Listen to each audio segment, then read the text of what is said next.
आज हम पाषाण काल के बारे में पढ़ेंगे। क्वेश्चन नंबर 1, इनमें से कौन सा पाषाण युग के 3 प्रमुख कालों के अंतर्गत नहीं आता है? पहला ऑप्शन है पुराषाण, दूसरा है नवपाषाण, तीसरा है ताम्रपाषाण, चौथा है मध्यपाषाण। तो ऑप्शन नंबर सी ताम्रपाषाण।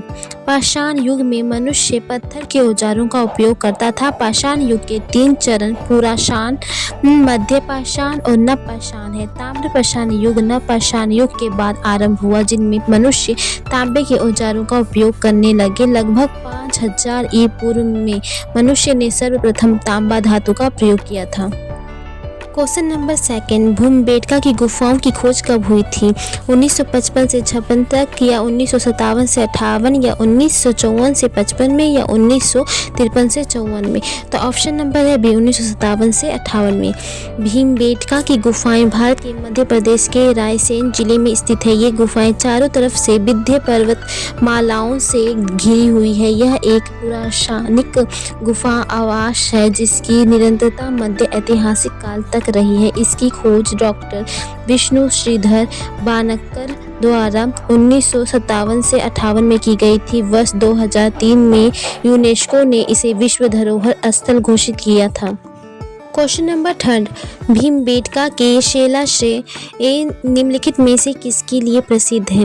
मौर्य वंश के दौरान की गई चित्रकारी चिन्ह की वजह से, मुगलों की मूर्ति कला के चिन्हों की वजह से, या प्रारंभिक द्रविड़ काल के चिन्हों की वजह से, भारतीय उपमहाद्वीप पर मानव जीव के प्राचीनतम चिन्हों की वजह से? तो ऑप्शन नंबर है डी प्रारंभिक द्रव्य काल के चिन्ह की वजह से। मध्य प्रदेश के विंध्य क्षेत्र में भोपाल के दक्षिण पूर्व में रायसेन जिले में अवस्थित भीमबेटका गुफाओं से मानव जीव के प्राचीन चिन्हों के प्रमाण मिले हैं। यद्यपि यहाँ अधिकांश चित्रकारी मध्यपाषाण युग की है, किंतु यह उत्तर पुराषाण, ताम्रपाषाण काले, प्रारंभिक ऐतिहासिक और मध्यकालीन युग के भी चित्र मिले हैं। क्वेश्चन नंबर 4, भारत में पाषाणकालीन शिला चित्रकारी कहाँ पाई जाती है?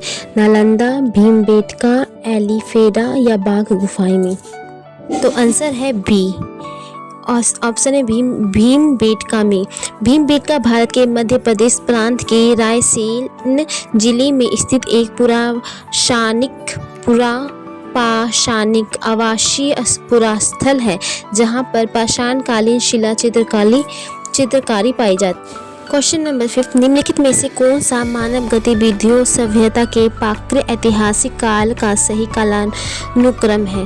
पहला पुरापाषाण काल, मध्यपाषाण काल, नवपाषाण काल, दूसरा है धातु युग काल, मध्यपाषाण काल या पुरापाषाण काल, तीसरा है नवपाषाण काल, मध्यपाषाण काल या पुरापाषाण काल, चौथा है मध्यपाषाण काल, नवपाषाण काल या पुरापाषाण काल।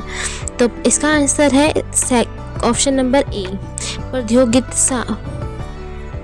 प्रागैतिहासिक काल से तात्पर्य इतिहास के उस युग से है जब मानव ने लिपि और लेखक का विकास नहीं किया था और उसका जीवन पत्थरों के इर्द गिर्द सीमित था, इसलिए इसे पाषाण काल भी कहते हैं। इस पाषाण काल और प्रौद्योगिक काल को 3 भागों में बांटकर देखा जा सकता है: पुरापाषाण काल, मध्यपाषाण काल और नवपाषाण काल।